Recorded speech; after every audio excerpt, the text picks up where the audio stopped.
चक्रवर्ती को 16 स्वप्न गिरे बताते हैं। जैसे 16 स्वप्न तीर्थंकरों के माता पिताओं को पड़ जाते।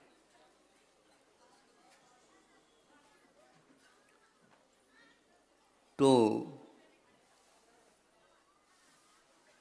एक बैल का जोड़ा हल की ज्वारे उसके ऊपर रखा और किसान अपना खेती करता है। बीच बीच में वो उसको क्या पाड़े बोलते, पाड़े, हाँ पाड़े। बैल अलग होते तो पाड़े अलग होते। तो वह स्वप्न उस पाड़ों का था। हाँ, तो पड़ा अब बुंदेलखंड का शब्द आ गया तो उसका ऐसा क्यों होता, बार बार वह घुटने टेकते। तो इस स्वप्न का भाव क्या है?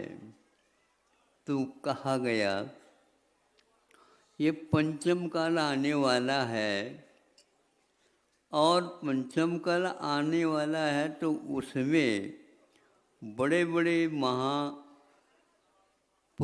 का अवतार जन्म नहीं होगा, बड़े बड़े राजा वगैरह का नहीं होगा, दीर्घ संगणन का अभाव होगा। ऐसी स्थिति में भी, सुन रहे हो? हाँ सुनो, अपने कंधा लगाना है हाँ, तो जब बार बार वो घुटने टिकते हैं, इसका अर्थ ये है पंचम काल में श्रावक जो है एक प्रकार से कमज़ोर होंगे। फिर इसके उपरांत उन्हीं में से कोई मुनि बनेगा, कोई क्षुल्लक बनेगा, कोई वो बनेगा, कोई वो बनेगा।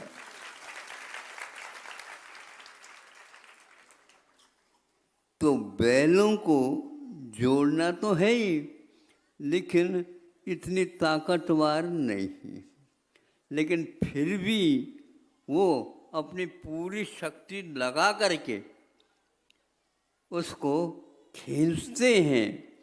उसकी महिमा आचार्य ने गाई है। यह उसी प्रकार का दृश्य है जो पंचम काल के श्रावक भी अपने अपने शक्ति के अनुसार वही जो रथ है भगवान का, तीर्थ का, उसको खींच रहे हैं।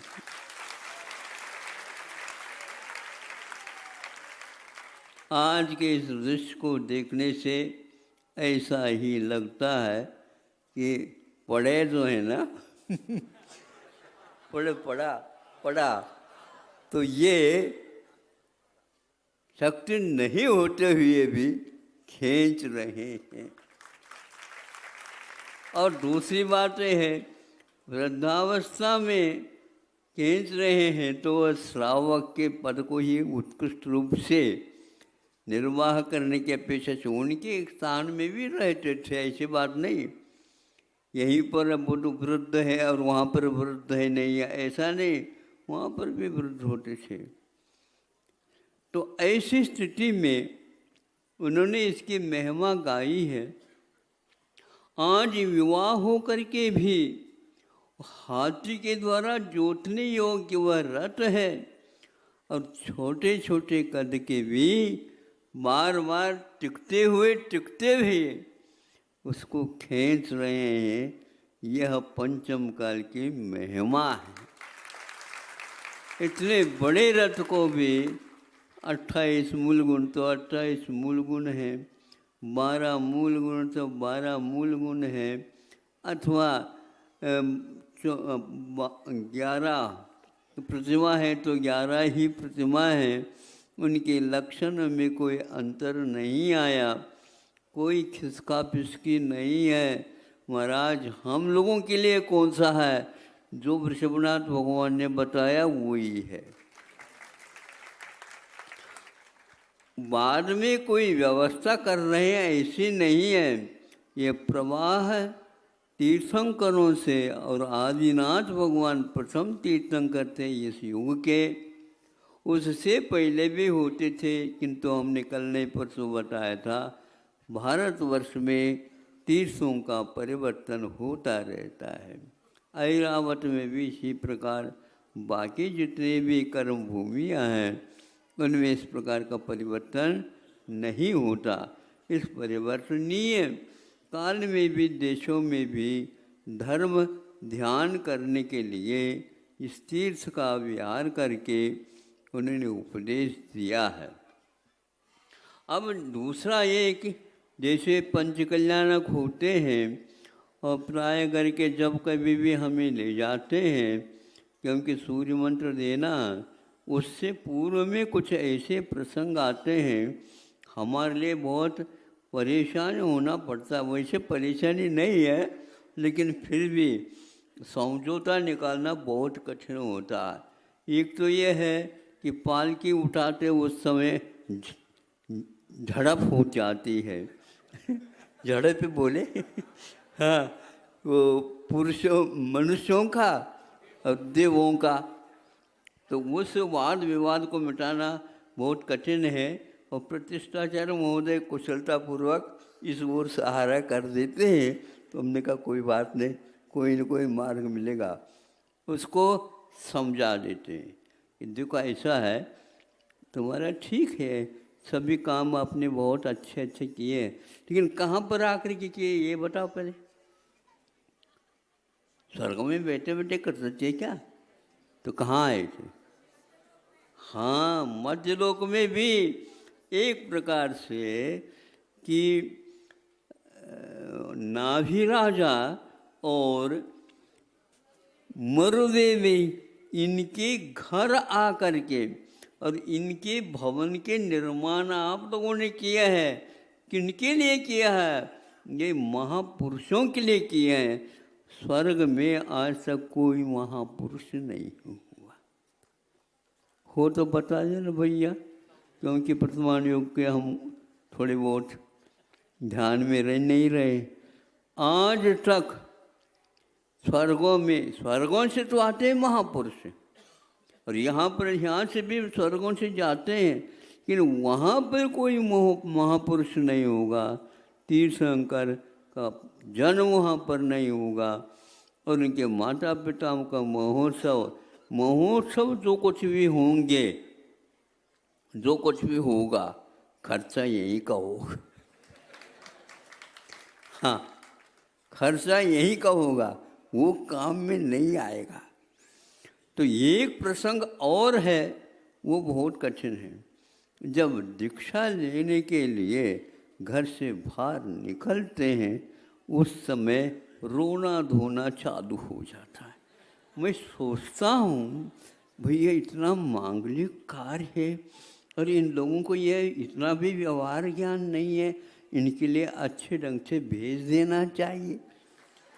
लेकिन कोई भी आज तक रिकॉर्ड है, देहरी पार करते करते पता नहीं कैसा वह ऊँट कैसे बैठ जाएगी, पता नहीं लगता, छोड़ते नहीं।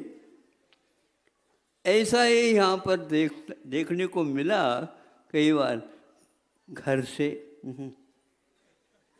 अनुमति नहीं है, और जब तक अनुमति नहीं समझे, फिर बाहर जा कैसे सकते? हाँ, यही बात है।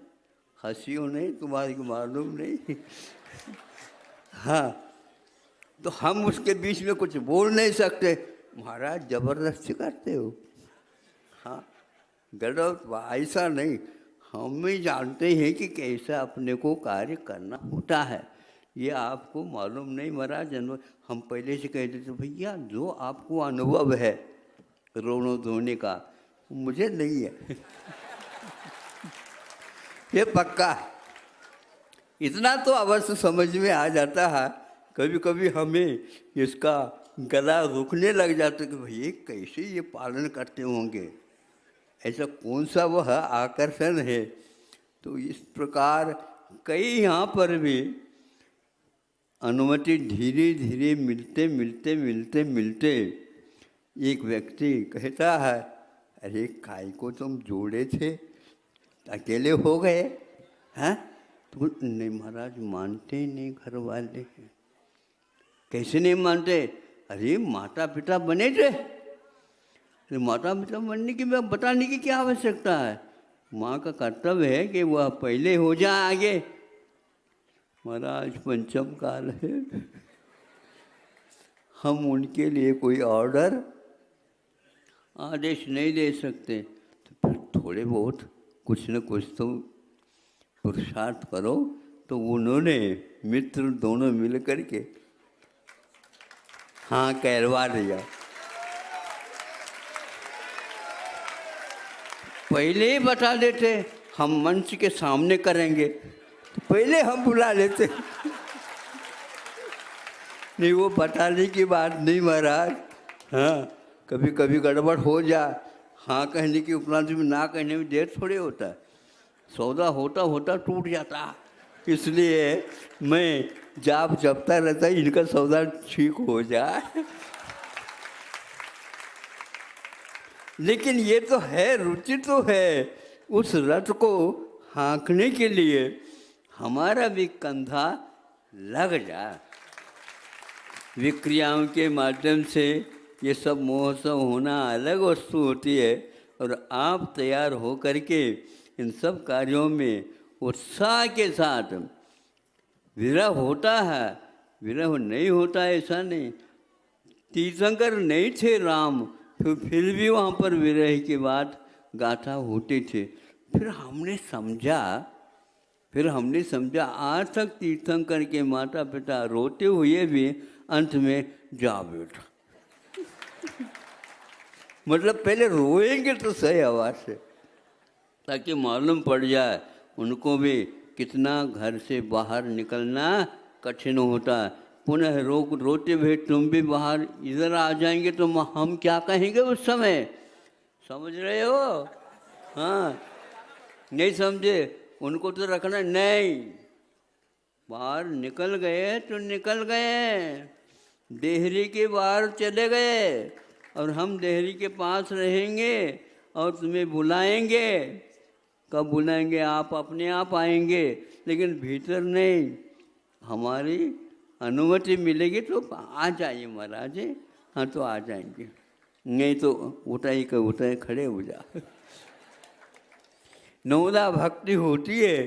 तो इस प्रकार जब विधि की ओर हम देखते हैं तो यह दुर्लभ होते हुए भी, कठिन होते हुए भी श्रद्धा आस्था होने के कारण तैयार हो रहे हैं कि आप लोगों को अभी मालूम नहीं, जो घर छोड़ बसाता है पुनः वह अपने ही सामने उसको छोड़ देता है।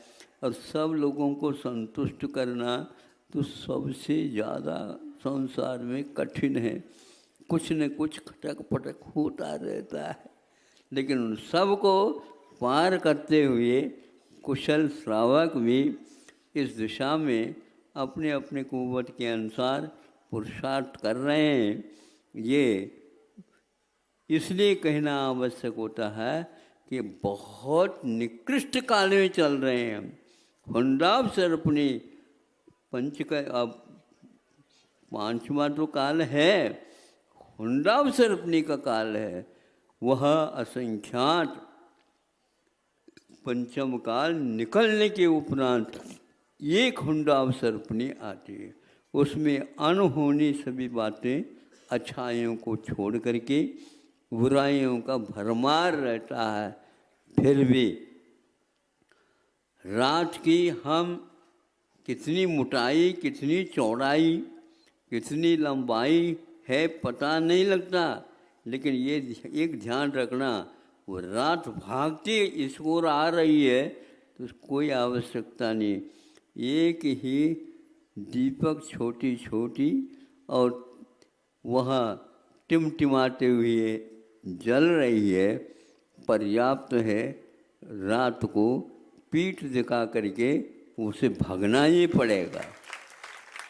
ऐसा ही यहाँ ऋषभनाथ भगवान के द्वारा जलाया हुआ दीपक वो इस ढंग से बुझ नहीं सकता और वह किसी भी प्रकार से रात को हावी होने का अवसर नहीं देता। इस प्रकार टिमटिमाते हुए इन आरतियों को देखने से उत्साह बढ़ जाता है और हमें भी सोचना पड़ता है कि आप ही सब कुछ नहीं है, बहुत कुछ और भी है। अभिमान चूर होता है और अपने अपने भाग्य के बारे में सोचना होता है। तो इस प्रकार यह बिना बुलाए, नहीं समझे आप ग्राहकों के लिए विज्ञापन देते हो, नहीं समझे वो स्वयं विज्ञापन लेकर के आता है यहाँ पर। और फार्म भरे हुए पहले से ही तैयार, हमारा इसलिए कहते हैं। और दूसरा कोई ग्राहक आ जाए तो संख्या फिक्स हो तो कैसे करेंगे हम इसलिए संख्या फिक्स नहीं करते, जितना आना होता आ जाए। तो उनका भाग्य है, हम क्या कर सकते। एक के कुछ घर में गड़बड़ हो गया, वो चला गया, हम आ रहे हैं, बिल्कुल आ रहे हैं, उसी बीच में 15 मिनट भी नहीं हुए संख्या पूर्ति होने को हो गया। तो उनको भी समझा दें, इनको भी समझा दें, दोनों को भी छोड़ना नहीं। ग्राहकों को बनाना सीखो तो यहाँ पर आकर के सीखो। ये वृद्ध हो करके इस प्रकार तैयार हो रहे हैं, जवान हो तो बात अलग होती है। बिल्कुल भीतर वही चैतन्य है, शक्ति है, आत्म पुरुषार्थ है, भाव है और साता इत्यादि का जो फोर्स है उसके द्वारा अपने आप काम होता रहता है। फिर भी महाराज आप भाग्य को मानते हो कि नहीं? क्यों नहीं? भाग्य के बिना कोई भी कार्य नहीं हो सकता। मांगने की बात हम कभी भी नहीं करते, वातावरण ऐसा बना हुआ रहता है। उसके लिए ऐसा एक पंक्ति बता दो कि ये देखो भैया हम आग्रह नहीं करते, आप समझो नहीं, आपको तो कुछ करना चाहिए, आपके करने कहने से होता, ऐसा नहीं है। जिसका भाग्य है वह अपने आप ही उस सीट पर आकर के बैठ जाता, इसमें किसी प्रकार का अंतर नहीं है। इसलिए ऐसा भाग्य बांधो जिसके द्वारा ये कठिन से कठिन काम भी, बड़े से बड़े काम भी चुटकी बजाते बजाते, छोटे बच्चों को चुटकी बजाओ तो आवाज़ ही नहीं निकले, लेकिन आवाज़ नहीं निकलते हुए भी उसकी दृष्टि में तो आवाज़ है, यूँ करता है वो। हाँ, तो उसी प्रकार श्रावकों का काम है। इधर ये तैयार हो रहे हैं तो अनेक श्रावकों का उत्साह बढ़ता जा रहा है। हमें इन सब लोगों की सेवा करनी है। तो अन्यत्र तो विहार होता होगा, यहाँ तो हाँ, तो छुल्लकों की चर्या कैसी होती है, ये सारे के सारे यहाँ पर आने के उपरांत आपको देखने को मिलेगा। अभी नेमावर में सुनते हैं महाराज पता नहीं रात कब होती है और दिन कब होता है, आराम के साथ चर्या पल रही है। और भी यदि 20-25 हो जाए तो भी यहाँ पर गुंजाइश है, आप भेज सकते हैं, लेकिन हम भेजेंगे नहीं, जहाँ के हैं वहीं के वह अच्छे ढंग से तैयार करें और इधर उधर की बातें नहीं, किंतु क्षणिक नहीं समझो इसको। ये धर्म ध्यान करने के लिए हमेशा हमेशा मृत्यु सामने खड़ी है ऐसे मान करके करते हैं तो धर्म ध्यान कर सकते हैं। विद्या अध्ययन करना चाहते हैं तो अभी मृत्यु नहीं है, अभी वृद्ध नहीं हुआ, ऐसा समझा जाता। किंतु धर्म ध्यान करने के लिए आज क्षण सामने काल आकर के खड़ा है, इसलिए जितना बने उतना आप करते जाओ ताकि अगले एकाध जीवन में हमें भी वह सौभाग्य प्राप्त हो जाए। आज इतना ही पर्याप्त है। मध्याह्न में आप लोग साथ संबंध निमंत्रित है।